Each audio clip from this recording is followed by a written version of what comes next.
নমস্কার বন্ধুরা, আমি সেবিকা চলে এলাম আমার গল্পের ঝুলি নিয়ে। আমার আজকের গল্প হেমেন্দ্র কুমার রায় রচিত খামেনের মমি। ইউরোপ থেকে বেরিয়ে ফিরছি।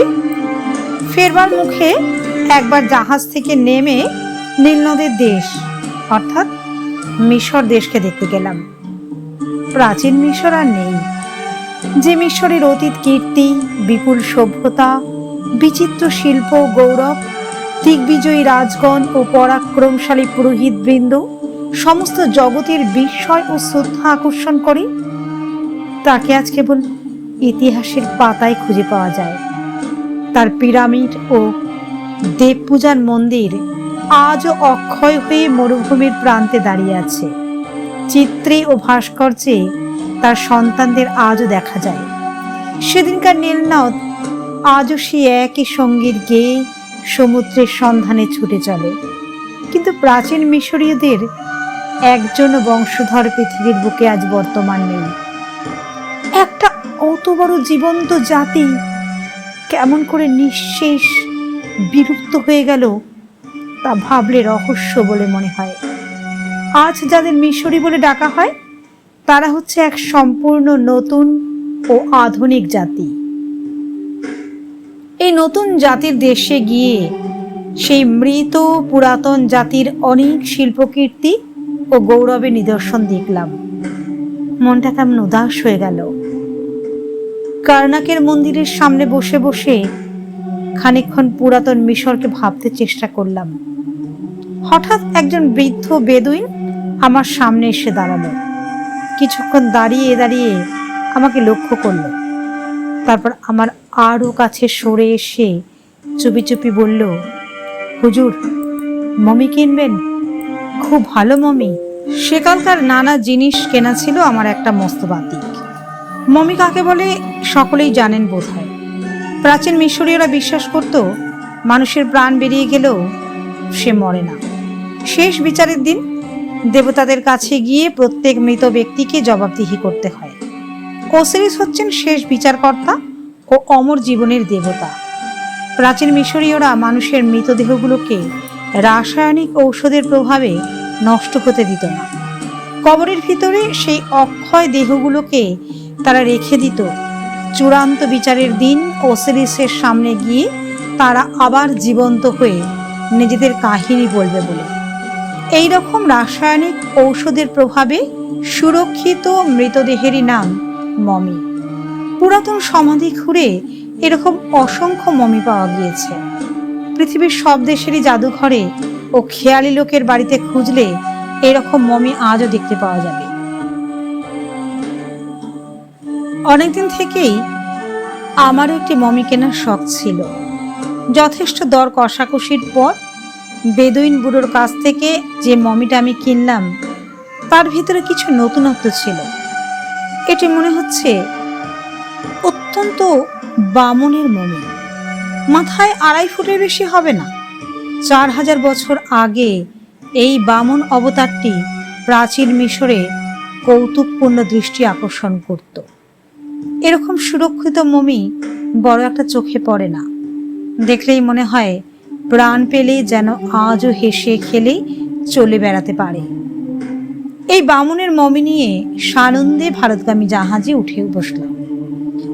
লোকে বলে আমার বাড়িটি নাকি ছোটখাটো একটি মিউজিয়াম। অতীতেও ও বর্তমানের নানা দেশের নানা অদ্ভুত জিনিস দিয়ে আমার বৈঠকখানাটি সাজানো। তারই মাঝখানে একটা গ্লাস কেসের ভেতরে আমি সেই বামনের মমিটিকে দাঁড় করিয়ে রাখলাম। মা তো রেগেই অস্থির। অত্যন্ত ভয় পেয়ে গিয়ে তিনি বলতে লাগলেন, ছি ছি, গেরস্ত ঘরের বাড়িতে কোন দেশের কোন জাতের একটা শুকনো পচা মরা এনে রাখা, সংসারের অকল্যাণ হবে যে।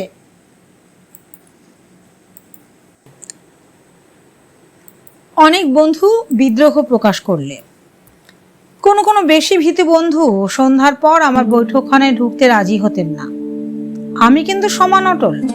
সকলকে বোঝাতে লাগলাম, কোনো ভয় নেই, মরা গরু ঘাস খায় না। 4000 বছর আগে যে মরেছে এই 20 শতাব্দীতে, সে কাউকে ভয় দেখাতে পারবে না। কিন্তু মাসখানেক পর থেকে একটা নতুন ব্যাপার লক্ষ্য করতে লাগলাম। যখন মমিটা কিনেছিলাম তখন এই বামুন মূর্তি দুটো চোখ ছিল বন্ধ, কিন্তু আজকাল দেখছি এর চোখ দুটো ধীরে ধীরে খুলে আসছে। মাস দুয়েক পরে সেই বামুন সম্পূর্ণরূপে চোখ মেলে তাকালে, যদিও সে চোখে পলক পড়ে না এবং তাতে জীবনের কোনো লক্ষণই নেই, তবু এমন অস্বাভাবিক ব্যাপার দেখে আমার মনটা কেমন খুঁতখুত করতে লাগলো। কিন্তু আমার একজন ডাক্তার বন্ধু শেষটা আমায় বুঝিয়ে দিলেন, জলবায়ুর পরিবর্তনের জন্যই এই ব্যাপারটা ঘটছে। জলবায়ুর পরিবর্তনে দরজা জানলা কার যেমন ফাঁক হয়ে যায়, এও তেমন আর কি। ডাক্তার বন্ধুর কথা শুনে আমার মনে খটকা গেল বটে, কিন্তু দিন কয়েক পরে আর এক আশ্চর্য কাণ্ড। অনেক রাতে হঠাৎ আমার ঘুম ভেঙে গেল। বিছানায় শুয়ে শুয়ে শুনলাম বাইরের ঘর থেকে কিসের শব্দ আসছে, যেন কেউ কোনো আলমারির কাচের ওপর ঘন ঘন করাঘাত করছে। কি ব্যাপার, বৈঠকখানায় চোর ঠোর ঢুকলো নাকি? ধরফড়ে বিছানার উপর উঠে বসলাম। সঙ্গে সঙ্গে রাত্রির স্তব্ধতা ভেঙে আরো জোরে একটা শব্দ হলো, ঝনঝন করে এক রাশ কাঁচ ভেঙে ফেলল। আমি স্থির থাকতে পারলাম না, চোর ধরবার জন্য দ্রুত পদে বাইরের ঘরে গিয়ে হাজির হলাম। তাড়াতাড়ি আলো জেলে, কিন্তু চোর ঠোর কিছুই দেখতে পেলাম না। কেবল গ্লাস কেসটা ভাঙা এবং বামনের মমিটা ঘরের মেঝের ওপর উপুর হয়ে পড়ে রয়েছে। অবাক হয়ে গেলাম বটে, কিন্তু মনকে এই বলে প্রবোধ দিল যে হয়তো কোনো গতিকে মমিটা ঢোলে কাচের উপর এসে পড়েছে আর গ্লাস কাচটা তার টাল সামলাতে না পেরে ভেঙে পড়েছে। পরদিন গ্লাস কেসটা মেরামত করি মমিটাকে আবার তার ভিতর রেখে দিলাম। কাউকে ব্যাপারটা জানানোর দরকার বলে মনে করলাম না। যদি বলি হাজার হাজার বছরের পুরনো মমি আমার গ্লাস কেস ভেঙে পালাবার চেষ্টা করেছে, তাহলে লোকে আমাকে পাগলের ওষুধ খেতে বলবে। সত্য সত্যিই তা অসম্ভব। শরীর সেদিন খুব একটা ভালো ছিল না। সন্ধ্যার পর রাতের আহারাদি সেরে নিয়ে বৈঠকখানা সোফায় বসে বিশ্রাম করছিলাম। হঠাৎ দারোয়ান এসে জানালো একজন বিদেশি লোক আমার সঙ্গে দেখা করতে চাইছে। আগন্তুকের একটা কার্ড সে আমায় দিলে, তাতে লেখা রয়েছে এমিন পাশা, কায়রো। বিস্মিত হলাম। ইজিপ্টের রাজধানী কায়রো, সেখানকার কাউকে আমি চিনি না, তবে কে এমিন পাশা? আমার কাছে বা তার কি দরকার? যা হোক, দারোয়ানকে বললাম তাকে ভেতরে পাঠিয়ে দিতে। মিনিট খানেক পরে যে মূর্তি ঘরের দরজার কাছে এসে দাঁড়ালো, তাকে দেখবার কল্পনা আমি করিনি।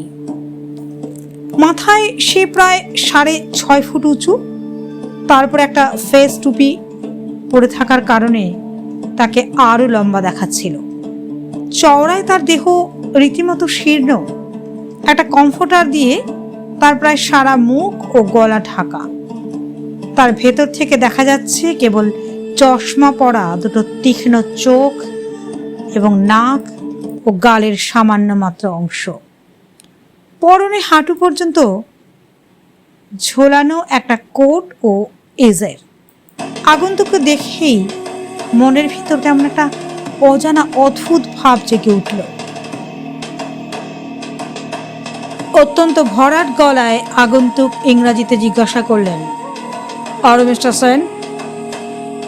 আগন্তুকের চোখের দৃষ্টি এত প্রখর যে সেদিকে তাকানো যায় না।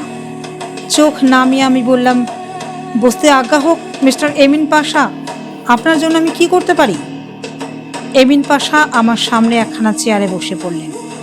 তারপর ধীরে ধীরে বললেন, মিস্টার সেন, সুদূর কায়রো থেকে আমি আপনার সঙ্গে দেখা করতে এসেছি। আমি সব বিষয়ে বললাম, আমার এতটা সম্মানের কারণ কি? এমিন পাশার সামনের টেবিলের ওপর ঝুঁকে পড়ে বললেন, মিস্টার সেন, খামেনের মমি আপনার কাছে আছে। খামেন? খামেন কি? খামেন ছিল 4,000 বছর আগে মিশরের এক ব্রাহ্মণ পুরোহিত। মাস আগে খামেনের সমাধি থেকে তার মমিটা একজন বেদুইন চুরি করেছে। ওসিসিসের অভিশাপে সেই হতভাগ্য বেদুইন আজ আর বেঁচে নেই। কিন্তু খবর পেলাম খামেনের মমিটা আপনার কাছে আছে। আমি বললাম, কিন্তু সেই মমি আমি টাকা দিয়ে কিনেছি।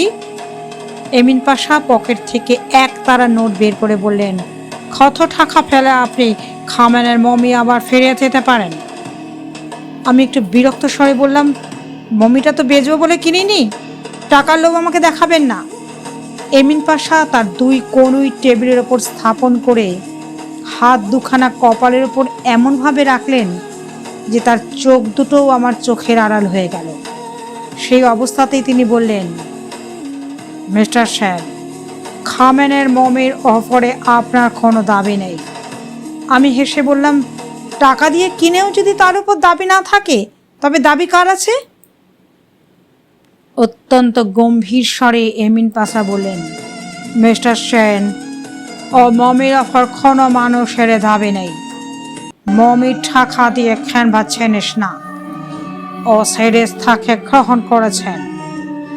আমি হেসে উঠে বললাম, ও সিরিজ, সে তো সেকেলে রূপকথার দেবতা।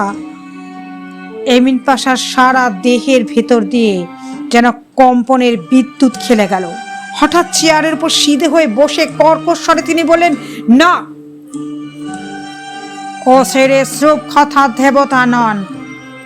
আজকের এই ধূর্তিনের সভ্যতা আধুনিক মানুষকে অন্ধ আর ভ্রান্ত করে তুলেছে, তাই তারা এমন কথা বলতে সাহস করে। অসিরিস হচ্ছেন সর্বশক্তিমান অমর জীবনদাতা। প্রাণ গেলেও মানুষের আত্মা বর্তমান থাকে। প্রত্যেক মানুষের আত্মা আর দেহ অসিরিস গ্রহণ করেন। শের বিচারের দিন পর্যন্ত সেই দেহ তারই তত্ত্বাবধানে থাকে। ভূত, ভবিষ্যৎ, বর্তমানে তিনি ছাড়া আর কারোরই মানুষের মৃতদেহের ওপর কোনো অধিকার নেই। আমি অবহেলা ভরে বলে উঠলাম, বেশ, তাহলে ওসিরিস নিজে এসে যেদিন দাবি করবেন সেই দিন আমি এই খামেনের মমি তাকে ফিরিয়ে দেব। এমিন পাশা অচম্বিতে চেয়ার ছেড়ে উঠে দাঁড়িয়ে চিৎকার করে বললেন, নির্বোধ মানুষ, তাই নাকি? বলেই তিনি এক টানে তার মুখের কম্ফটা আর মাথার টুপিটা খুলে ফেললেন, চশমাখানা টেনে একদিকে ছুঁড়ে ফেলে দিলেন। তারপর আমার স্তম্ভিত দৃষ্টি এক অভাবিত অসম্ভব দৃশ্য দেখল। এমিন পাশার কাঁধের ওপর যে মুখখানা জেগে রয়েছে তা কোনো জ্যান্ত মানুষের মুখের মতন নয়। সে হচ্ছে হাজার হাজার বছরের পুরনো অত্যন্ত বিশুদ্ধ এক নরদেহ, অর্থাৎ ভীষণ মমির মুখ। মাথার ওপর থেকে বিশীর্ণ মুখের দুপাশে তেলহীন পিঙ্গল কেশপাশ লটপট করে দুলছে এবং চিবুক থেকে তেমনি রুক্ষ শুষ্ক গুচ্ছ বুকের ওপর ঝুলে পড়েছে। এই মুখ আমি ইজিপ্টের জাদুঘরে দেখেছি। এ হচ্ছে ওসিরিসের প্রস্তর মূর্তির মুখ। মাথা ঘুরতে লাগলো, সারা দেহ অবশ হয়ে এলো ধীরে ধীরে। আমার জ্ঞান বিলুপ্ত হয়ে গেল।